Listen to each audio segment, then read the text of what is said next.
Hi, my name's Kerry Godliman. Welcome to the Sarah O'Connell Show. Welcome to the Sarah O'Connell Show. Kerry Godliman, welcome to the Sarah O'Connell Show. How are you today? I'm very well, thank you. I'm really sorry that we're having to do it in this room.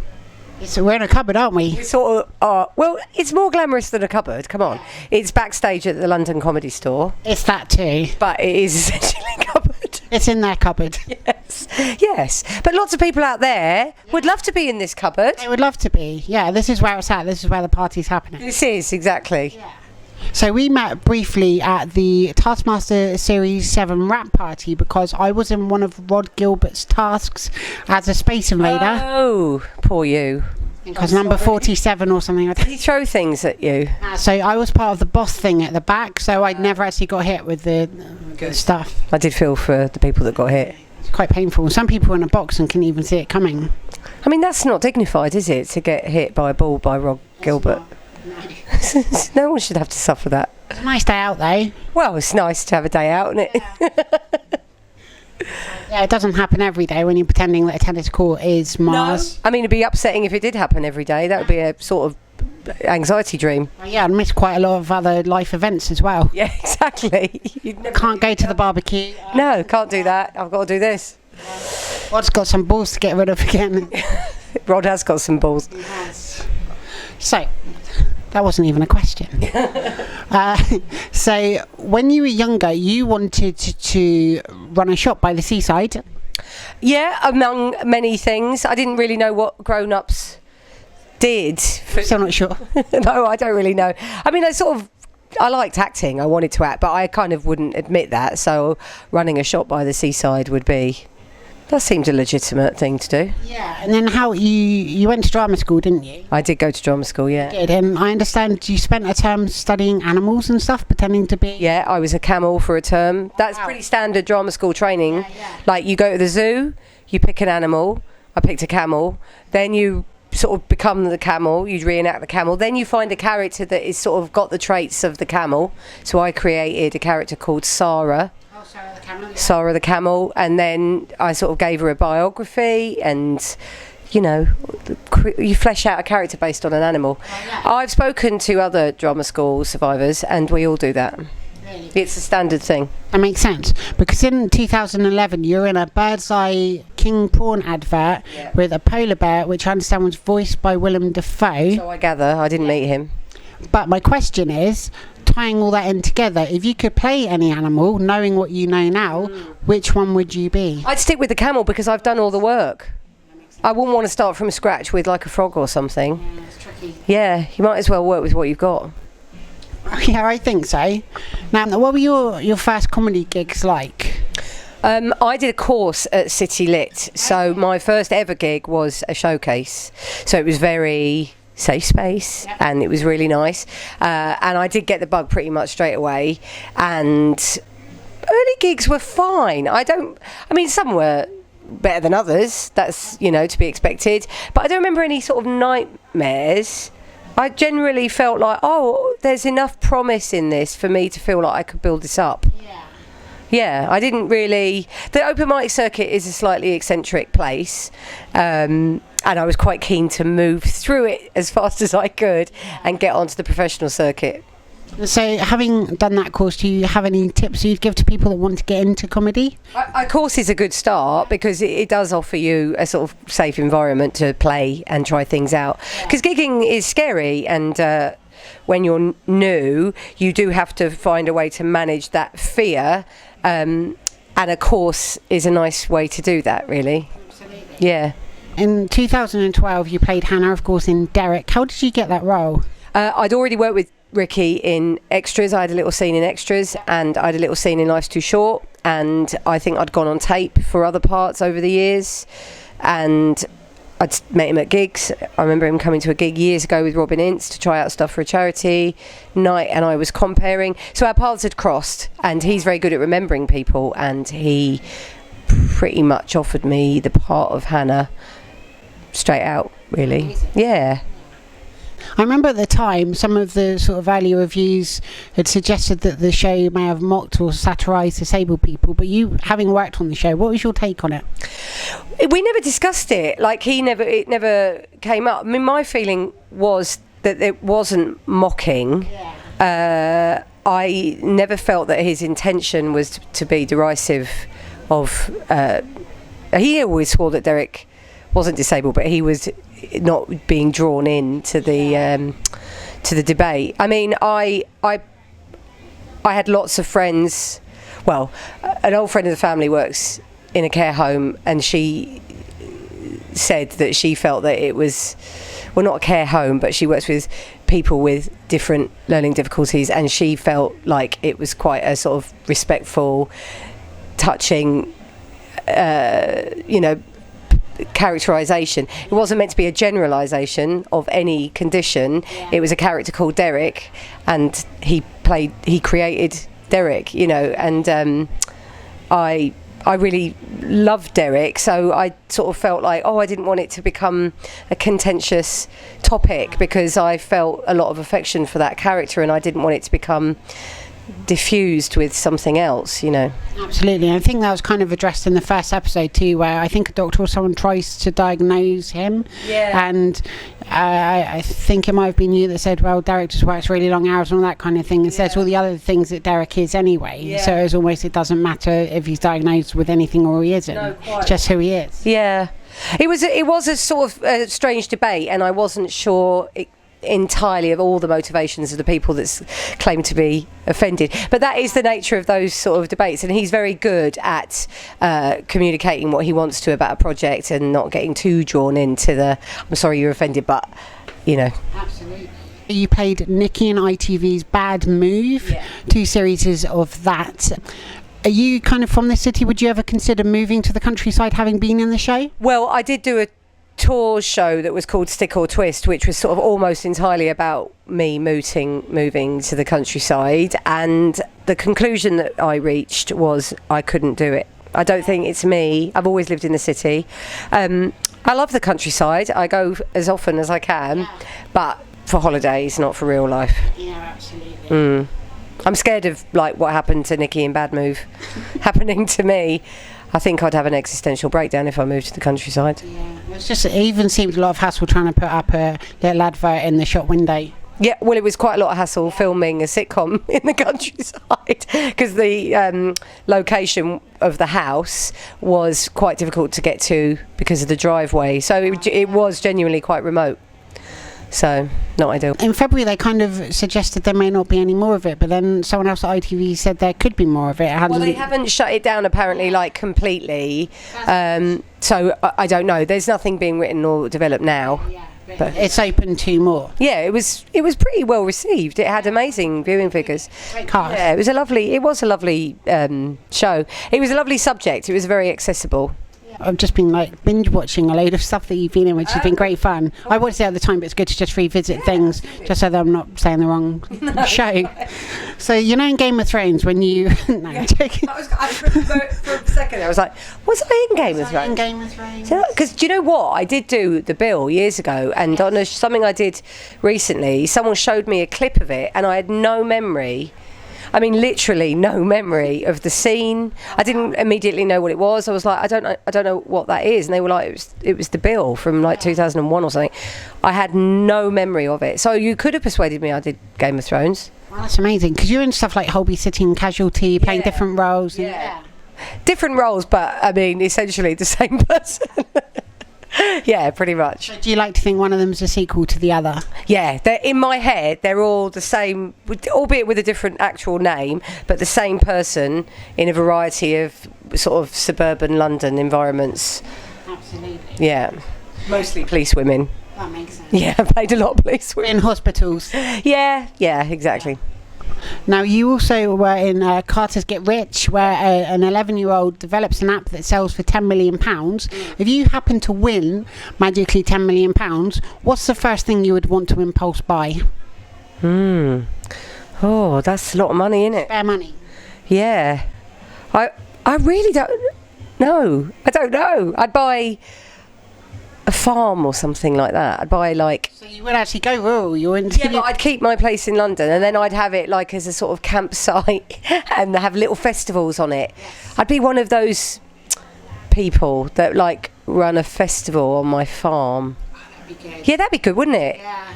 I'm quite pleased with that answer. I quite like that. Yeah. How much would that cost? I don't know. I mean, is it like Fire Festival 2 or what?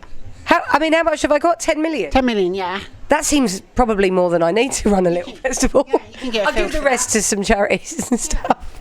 Yeah. I'd get a few bits, get a big shopping. Yeah. Get some snacks. I'd get some slacks, some shoes, get the kids some treats. Yeah. Start putting Pringles on doilies and things. Yes, I'm glad you mentioned doilies because I'm on a campaign to bring doilies back. What do you mean, bring them? Where have they gone? They seem to have been phased out. You never see them. My mum's house, they haven't. Oh, but younger people do not get on board with doilies. My mum is still very young, but How yeah. old is your mum? 60. It keeps changing. Yeah, 60. no one under 50 is getting involved in doilies, and I say bring them back. Yeah, I think so. I'm quite into chintz. Yeah. I've got coasters, but not doilies. Exactly. Yeah, they're quite absorbent. Doilies. I don't know. Why have doilies being phased out? We need to sort this out. We do. This campaign I'm going to start tonight. Okay, bring back doilies. I think we should. Now, you must say congratulations, won Taskmaster Series 7. Very exciting. So much. I mean, I've never been more proud of anything in my life. Yeah. I'm more proud of that than I am of childbirth. Are you? And my wedding day was the best day. I've got Greg's head in the garage. It's in the that's where you've kept it. It's in the garage, yeah. I wouldn't know where else really to put it because it's quite big. It's a bit imposing. I mean, where does he put his own head? Does he keep it in the garage? What does he do with it? You should ask him that. I should. What, his literal head is literally at the top of his... What do you do with that thing? That's all. We can't see where his head is. He's quite tall though. I've met him. He's massive. Intimidatingly tall. Well, we're just shorter. No, he's massive. Yes, both are true. Yeah. And I am short, so it's not a good combination. What were your favourite tasks on the show? Oh my God, so many tasks. I get asked this, so my answers are: I love doing the big circle, the biggest circle. Yeah. Smash that. I loved working with Jessica Knappett. My soap opera, our soap opera, was a true highlight. I don't really know why that hasn't been picked up as an actual programme. It should be. Yeah, Cul-de-sac with Donna and Donna. I don't know. I mean, maybe we should pitch it properly, get some meetings. We need meetings. Just bring in some doilies and, put the script on them. Absolutely, Yeah. absolutely. Are there any tasks that I mean, obviously you've won the show, so it really doesn't matter, but are there any tasks you sort of wished at the time you'd done differently or approached differently? Yeah, me counting in a lift on my seconds was sort of distorted. Like I thought I was counting 20 seconds, but I was leaving really long pauses between the numbers, so I ran out of time. Yeah, I do that differently. Now, you not only won the whole series, you also won 3 episodes as well. There's episode 1, 2 and 9. Wow. I know. What did you do with the prizes? Did you get the prizes? So to remind you, you got A laminator, I know that. you've got a laminator. Yeah.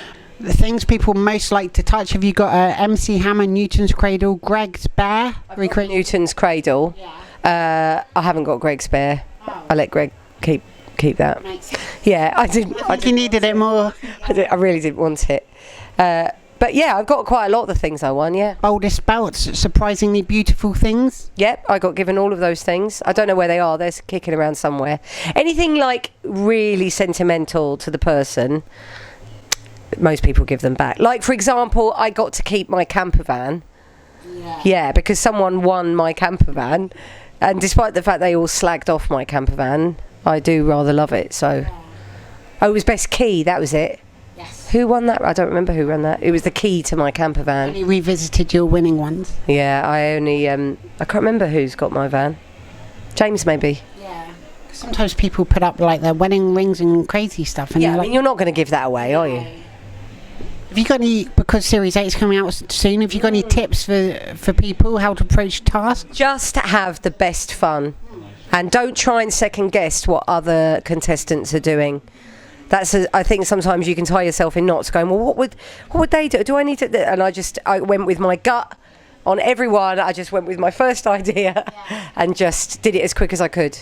Good advice. Don't expect any support or help from Alex. None. Yeah, because I guess it's fun if you get the task right or wrong, isn't it? Well, there is no wrong, is there? It's just all good entertainment. Watching someone make a total prick of themselves, you're winning anyway, aren't you? Exactly. I mean, I could endlessly watch that show. It's always good. It is absolutely brilliant show. My kids love it. If there was another Champions of Champions episode with the future set of winners, would you do that? Oh my God, yeah. Yeah. Although I'd be quite scared because Lisa Tarbuck would be in it, wouldn't she? Yes. And she's pretty good. Mm-hmm. Yeah, I'm a bit scared that she'd beat me. But we'll see who wins the next lot. Exactly, exciting. Yeah, very exciting. Played Peggy in Rob Beckett's Playing for Time, where he travelled through time playing video games in different ages. Have you got a favourite decade? And are you into games? Did you ever play games? Have you got a favourite? I'm not into video games. My kids are, but I've never, like I showed on Taskmaster, Tetris was all I like, because we had to reenact a video game and I didn't know any except Tetris, so that is the only game I know. But I like a retro-y vibe. I do like oldie worldy times. I just did Call the Midwife and I loved that world, like the 60s. I like the 50s and the 60s. I like the clothes and I like the chintz. I like all the little knickknacks. I like the makeup and the hair. I love that woman on Call the Midwife, the really glamorous one, Trixie. I like her outfits. That's where I go back to. Very good choice. I think so. Yeah. And you've recently also appeared on UK TV's Hypothetical. Yes, with James and Josh. Indeed you have. Now, here's a hypothetical question for you. If you could swap characters on any show that you've been on, if you could trade places with another character on any show, who would you be? That's good. Well, that's really good question. And it can be reality or fiction based. Well, I don't think in reality I would swap places with anyone else in particular. Fiction based, I wouldn't have minded Jack Dee's character in Bad Move, actually. Or he could have been the sort of suffering wife / husband. And I could have been the really grumpy, because I did relate to a lot of his grumpiness. And my character had to be quite sort of, quite positive about it. But actually, in truth, I'd have been more like Jack. So I think I'd have been, I would have happily played that part. Interesting. Now, ITV recently did a pilot Out There, which features one-liner comedy, which is great. Only a pilot. Do you think there'll be more of that? I haven't heard, so I don't know. I don't know much about that one. Tonight on Quest, although it won't be tonight when you watch this unless I do a lot of editing tonight. That's a needless deadline. I shouldn't stress yourself out. I won't get home until after that it's been on. Right, no, don't stress yourself out. I won't. I'm quite calm about it. So, tonight on Quest, you're going to be a guest captain in Al Murray's Great British Pub Quiz. Yes. What are your specialist subjects if you're in a pub quiz? What are you best at? I mean, I really embarrassed myself on that pub quiz programme. I thought I knew more stuff than I actually did. My subjects where I excelled was like films and famous people, and I wouldn't even say celebrities, because celebrities sort of implies like sort of very up to date people that are in like glossy magazines now, but I meant like actors and musicians and politicians, and I'm quite good at recognising faces. I was good at one round where we had to recognise faces. So yeah, people like personalities and celebrities and famous people, I was good at that, and cinema, and a little bit of history, but mostly 20th century, little bit of literature, more arty-farty stuff, bit of politics. These are the things I was really bad at. Sport, all sport, nothing. Animals, science. Except camels, I know loads about those. Flags and things like that. Battles. Meat, there was a round about meat. Meat round. Oh, God, so many things I knew nothing about. So... Well, that's why you're on a team, though, right? So you round out those. There is a captain, and then the teams were the knowledgeable creatures. Now, launching worldwide on Netflix, Afterlife. Tell me all about it. Tell me about your character. What can we expect? very exciting afterlife is about a bloke called Tony whose wife has died. I play his wife, and Sorry to hear you died. thank you, but I'm not dead like dead. I'm you see me in the show because he watches little videos of me, so he's kept, and I left him a little message about how to keep the house functioning, and just to kind of basically encourage him to not go down, to not spiral, but he does, obviously, because he's depressed and he's in grief, and he kind of makes a decision that he initially wants to kill himself, but he can't because he's got a dog, so he needs to feed the dog. So he decides that he's going to use his new sort of nihilistic, grief-stricken worldview to just tell people what he really thinks, and he goes on a kind of mission to do that. But what he doesn't predict is that people are more complicated than that, and they've all got their own stories, and he's kind of affected by the people around him. It's brilliant. It's really, really. It's got a great cast too. Roisin Connerty, Joe Wilkinson, lots of other great people. Oh, Penelope Wilton, David Bradley, Tony Way, David Earl. Great cast. There is. And tell us what else. Morgan. Morgan, yes, brilliant. Yep. Tell us what else we might be seeing you in 2019 and beyond. Well, I've got to go because I'm on stage at the Comedy Store all this weekend for International Women's Day. They've got an all-female lineup. It's the first time the Comedy Store have ever done that, so I'm very excited to be a part of that. Fantastic. And finally, have you got any messages for your fans around the world and people watching the Sarah O'Connell Show? Stay positive and have a good time. Sounds like the beginning of Primal Scream, doesn't it? Very good advice, though. Yeah, I think so. So, Kerry Godliman, thank you so much for your time. Thank you for chatting to me. It's been a pleasure. Thank you. And thank you to everybody at home. Be sure to share, subscribe, give this video a big thumbs up, and I'll see you all again soon for another episode of the Sarah O'Connell Show. Bye. Bye-bye.